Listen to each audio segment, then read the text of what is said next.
YouTube, welcome back to the channel. Now, today's the day we're closing down the 10-foot aquarium. I've got to move all the fish today, obviously. I've got to get everything out, I've got to get this massive piece of wood out, take all the heaters off, all the filters off, absolutely everything. So there's loads to do. I've just got my missus out the door with the kids, they're going to the zoo today, so I've got a free day to get this done. It's going to be really stressful, because obviously I've got some real big fish in here. And I'm hoping they're going to get on with the other fish in the other tanks and stuff as well. So the two big arowanas are going to be going in the 8-foot tank with the Malaysian golden arowana, which they live with for a couple of years as well, so they know each other. All of the cloudiness are going to be going in the 4-foot tank I've got over here. Obviously it's going to be quite overstocked, but it's only temporary until I get the sump fitted on this tank. But obviously I'll have to up my water changes, I will have to make sure the sump's pristine all the time. I just change the filter wall basically every couple of days. Dacnoids, the two big dacnoids will be going in the 6-foot tank outside with the blue-based arowana and the two rays. Also with the plecos, they're going to go out there. The bichas are going to be going out in the 8-foot tank. So yeah, there's lots to do, but I've got to get this done. I can't wait to get this sumped, because at the moment I've got 3 FX6s on this tank.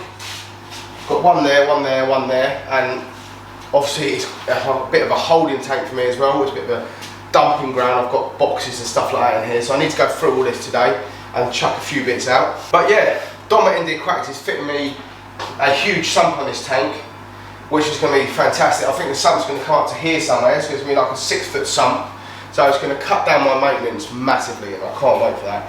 Because as some of you may know, these filters are really good, don't get me wrong. They've done a fantastic job of keeping this water clean on this tank. This tank's been set up nearly 4 years now, but they are a pig to clean and get out, and I just dread it when you come out after work. You're like, oh man, I need to clean one of those filters. They can take up to like 20 minutes to clean each, so you can imagine 20 minutes of them on a sump. You just pull out the filter wall, put it back in, or you can clean your sponges, put them back in, job done. No messing around. It's so much easy. And you get loads more beneficial bacteria growing in sumps, especially with all the alpha grog and the K1, which you've got running in the sump out there. But anyway, enough of that. Let's go and get a pump. I've got the, let me show you what pump I've got. So yeah, the pump I've got is a Sicce Ultra Zero pump. It's really good. You basically just attach your hose fitting on there. I've got a python here which I attach to. Plonk it in the tank and switch it on. Obviously you want it sort of halfway if you're doing a water change, 50% water change, or if you're going any further, just drop it down. You'll know anyway, if that makes sense. But yeah, Sicce Ultra Zero pump saves a lot of messing around, and also I feed all my flowers with this now as well, so I can, all my flowers and trees at the garden, I dump the water all the way at the top of the garden, and I can move the hose where I need to water next all the other flowers. So you're not actually wasting any water. But yeah, really good if you want to get one of these. I'm pretty sure they sell them on Amazon. But anyway, let's start emptying this tank, start turning all the heaters and stuff off, getting the wave pumps off, and then yeah, start getting all these fish out. But some of these fish have been in here since day dot. The RTG arowana, she has been in here just under 4 years now, so it's like her big home, you know. She knows what this place is like. Yeah, so with big fish, when moving them, you can really stress them out, and it can actually stress them out so much it can kill them. It happens sometimes. But wish me luck, fingers crossed. Let's start it. So everyone, I've started to empty the tank. I've took the wave pumps off now, the heaters are unplugged and stuff like that. But I just wanted to say how many plugs have been running on this tank, and it's pretty mad, to be honest with you. I haven't really thought about it like this before, but as I'm unplugging things right now, I've got 21 plugs running on this tank. So I've got the lights, I've got the heaters, wave pumps, I've got the air pumps, the filters. So yeah, there's lots going on in this tank. And the tank out in the fish room, the 8-foot tank, I've got 2 lights, 2 plugs, 2 heaters, that's 4, the pump 5, and the air pump. So there's 6 plugs. So you can imagine the difference this tank's going to cost me. Obviously I know some of the stuff on here might be a bit more efficient than the stuff out there, but it probably ain't, if you think about it. So this tank should cost me a lot less to run, a hell of a lot less to run, you know. I've got 20 plugs in this tank compared to the tank out there, which has got 6. That is a massive difference. So yeah, hopefully this is a lot cheaper for me to run now as well, because obviously the electrical prices have gone through the roof. Everyone's scared about running fish tanks and stuff, but fingers crossed it makes a big difference. But yeah, like I said, I'm starting to drain down the tank now. I'm starting to get all the bits off it. I'm trying to keep everything nice and neat together, so when we set this tank back up, obviously we're going to have the 2 MP40s either side, the lights are going back on it. None of the other stuff is. I'm getting myself one big air pump which we've got out there, so all this stuff I need to basically, well, I'll probably keep it because it's always handy to have. The filters will probably be going up for sale, I'll probably be selling them because I don't actually need them. I haven't got room to store them because they are quite big canister filters. But yeah, let's crack on and get some more of this done. Okay guys, so it's time to start catching some of the fish. Now I'm obviously going to go for the biggest fish first, the arowanas. This is always a fun bit. I'm really nervous like all down catching these fish. I don't know if you've watched that video when I rehomed my silver arowana, but literally I was at the corner of the tank over there, it went bosh and it hit me in the face, landed on the floor over there. So if you don't watch that, go check it out, it's quite funny. But I've got a tub here full of water. Basically, just go for it. Get the biggest net you can get, net the fish up. There's going to be water absolutely everywhere. What do you expect? We've got a 10-foot fish tank in the house with fish like this in it, which are massively powerful. So I've took the lids off the top here. I've got 2 nets down here. Now I've got this rubber net, which I bought especially for stingrays and stuff, because the stingrays kept tangling themselves up in these mesh nets. But I'm probably going to just use this net I use all the time, this one here. Let's see what happens.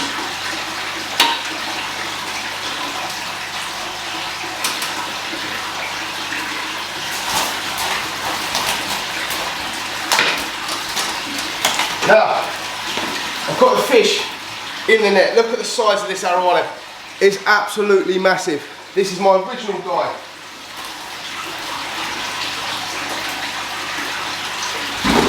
Whoa.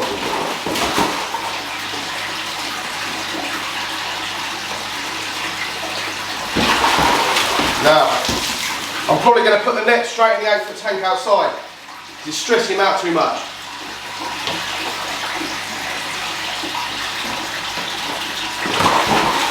This is not what I wanted to happen.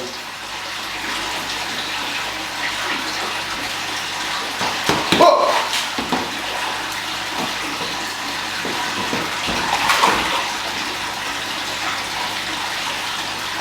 Right, did you see that?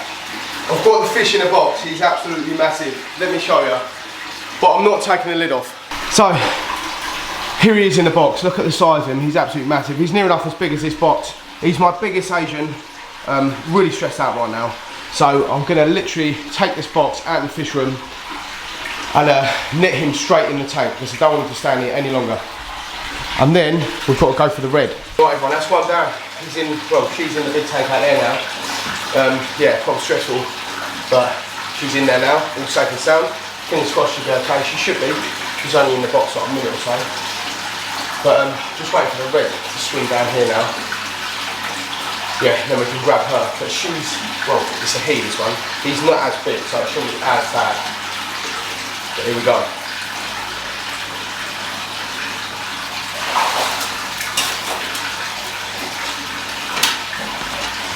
So here's the red in the net. I'm literally going to put her in there for a sec like this. You can see how they jump out of the water, these fish. I'm going to take her straight around there. So guys, that's the 2 Asian arowana moved out into the fish room already. I've closed the lids as well, just to let them obviously not jump, because obviously they're stressed. The chili red did lose a scale, which is at the bottom of the tank. I'll show you that later. But honestly, when I'm moving these fish, I'm so attached to these fish, and it makes me get all emotional. I feel like I'm getting upset, because if anything is going to happen to these guys, it really affect me. It's like having a dog, you know. And I've had these fish for years and years, and I look after them. I do their water changes. I feed them good food, and you get really attached to them. And they know me. When I feed them, they know I'm feeding them. If my missus goes up to the tank, they don't really know. So you get really attached to these fish, and yeah, it makes you feel upset. You think, oh my god, if something happens today, like I'll be really, really upset. But anyway guys, fingers crossed, the fish are in the tank now. Now I've got to get this huge bit of bogwood out I've got here. This has been sitting in this tank for years and years. I'm probably going to put this maybe in this 4-foot tank here and then swap the little bit in another tank. It is quite a huge, actually it's not even going to fit in that 4-foot tank, it's so big. But yeah, I need to put it somewhere because it's a massive piece of wood. I'll probably put it in the 6-foot tank which is out in the fish room. It'll give the plecos more places to hide tonight. But yeah guys, whenever you're doing stuff like this, get yourself prepared. Stuff can happen, you know. Obviously you're going to get water up to it everywhere. That's going to happen no matter what. But you may lose fish. Touch wood I won't today, but you may lose fish. But this is going to improve the fish's life by putting a sump in its tank. And it's going to improve my life by cutting down the maintenance. So yeah, it's all good. It's got to be done. I've been meaning to do it for months and months now. So today, like I said, I've got 3 days. But anyway, the tank is slowly emptying. I've got one of the FX6s out. I need to get 2 more out now. Put them in the garden because I've got to clear them out. And then yeah, we've got to fund it and start catching all of these 52 pound roaches I've got in here. So, but yeah, wish me luck. Let's crack on. Okay, right, it's going pretty well. There's 1 clown roach to get now. They are an absolute nightmare to get. And one of them actually stole me putting it in the tank there. That's not a nice feeling. But yeah, the tank is near enough. Well, I've got about another 30% or so. But all the filters out and everything. I'm going to take all this old sort of insulation I put on it ages ago, sort of quiet down the FX6s. Because obviously when I get the sump in it, they're absolutely silent. You don't hear nothing. So yeah, we're getting there. But I may as well show you the arowanas in the other tank. So yeah, this is what the 10-foot tank looks like right now. Absolutely rubbish, basically. But yeah, I'm going to give it a real good clean up in a minute. And hoping to hear back from Dom at ND Aquatics this afternoon, so he can give me a date booking in the sump, because I want to get it done ASAP. But all the FX6s are outside here, you can see. I've got to give them a good clean now. But yeah, let's show the arowanas.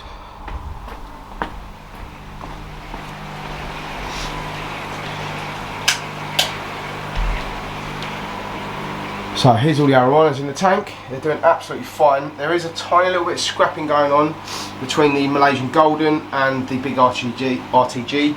There was in my 10-foot tank, so it's nothing new. But you can see the scale just at the bottom there where the red lost its scale. But they grow back, be absolutely fine. She's lost scales before. And the RTG is actually losing one. You see it? Look, just coming off at the back there. That will come back, it's not a problem at all. But I've added some Melaflix into this tank. I will do a water change tomorrow as well.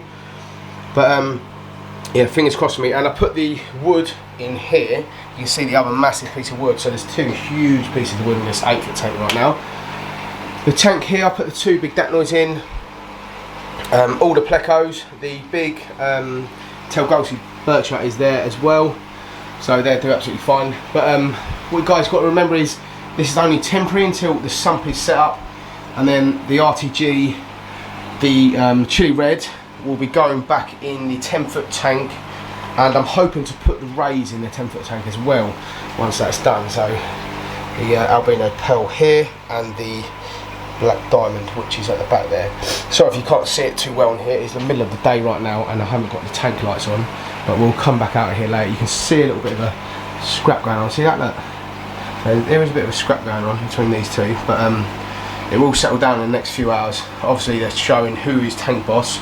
He's had this whole tank to himself for the last 6 weeks or so. And now I've added another big, I think these are 2 females, these 2, so I've added another big female, and this is a male. So yeah, he's not liking it, but be absolutely fine. They're big enough to take a batter in these fish, but obviously I don't want that, but I haven't got a choice right now. This is the only big enough tank to put the arowanas in. So yeah, but I just got to keep him well fed, keep him entertained, and we'll be absolutely fine. But yeah, back to the 10-foot tank. So back to the 10-foot tank. So this is what it looks like right now. It's really strange looking at it like this, because I've had this tank set up for about 3.5, nearly 4 years now with fish in it, and this is obviously my lounge. So looking at this right now, it's really strange, and obviously I haven't got the noise of the bubbles, noise of the FX6 is running. It's really strange. It's quite nice, if I'm honest with you, but I am going to be setting this back up, don't get me wrong. Do you know what it would be nice to have a bigger tank put in here now this tank's empty, but this is still a huge tank looking at it, isn't it? I would like to have gone for another 10-foot tank by, say, 3.5 foot this way, by the same height as this. But it's obviously going to cost an absolute fortune, and I've got to try and sell this one and get the other one made. But the easiest option is to get the sump made for this tank.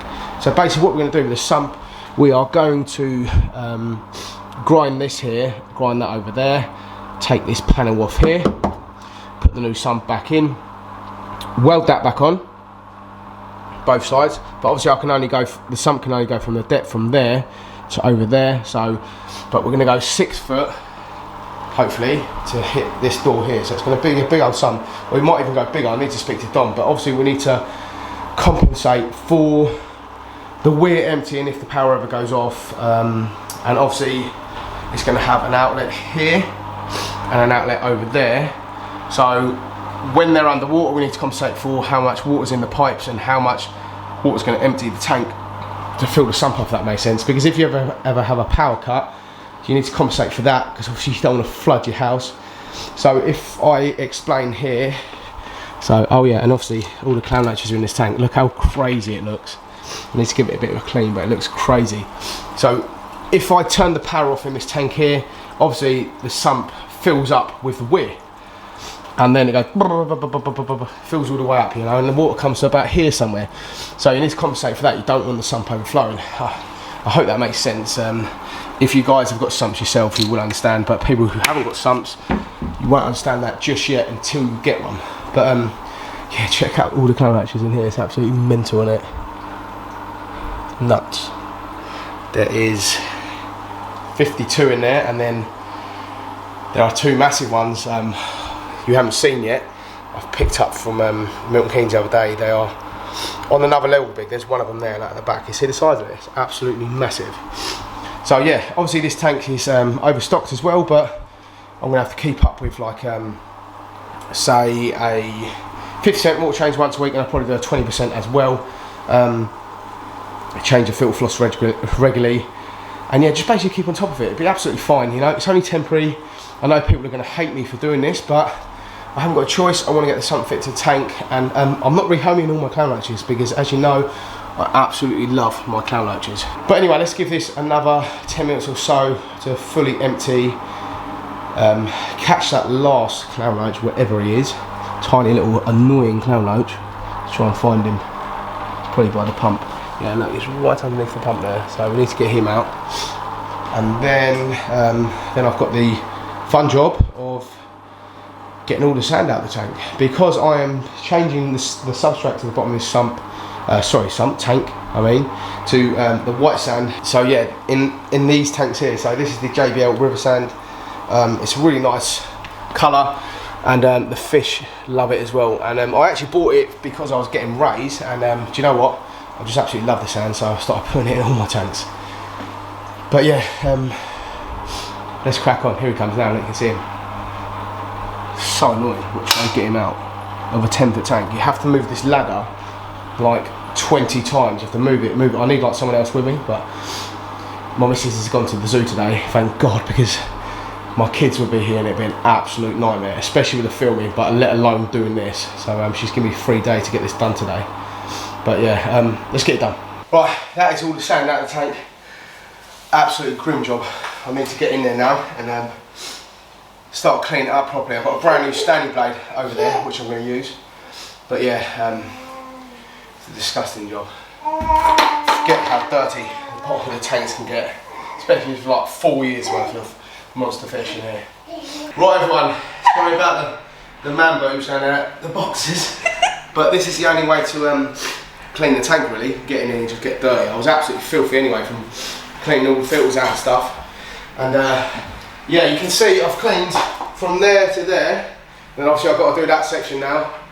And yeah, it's pretty grim in there, if I'm honest with you. But I just can't take you seriously. All I'm using is that, yeah? So it's just a brand new Stanley blade in a little scraper. So these are about £2, and you can get the Stanley blades pretty cheap. But make sure it's new. If you have like broken edges on it, it will scratch your tank to bits. So make sure you've got a new blade. And a sponge and plenty of towels and stuff. But yeah, it's not fun, put it that way. But I want to get the tank really nice and new and clean again, ready for the sump, and then yeah, it's ready to go. And also today, guys, I've got a stinking cold. It's horrible, and my nose is absolutely bunged up so much. So you might hear me sniffing and stuff. But yeah, a bit of a different video from me today. So yeah, wish me luck. We're nearly there now. All the fish are moved, and you can see the clown roaches in that tank there. Check them out. There's like 54 clown roaches in there, something stupid like that.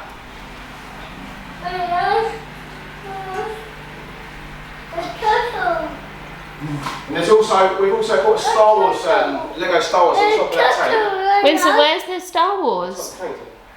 Right, another thing, guys, what I've done yesterday, I went to Smith's toy store and I bought a TIE Fighter, a Lego TIE Fighter, Star Wars. So we're going to do Escape with this soon.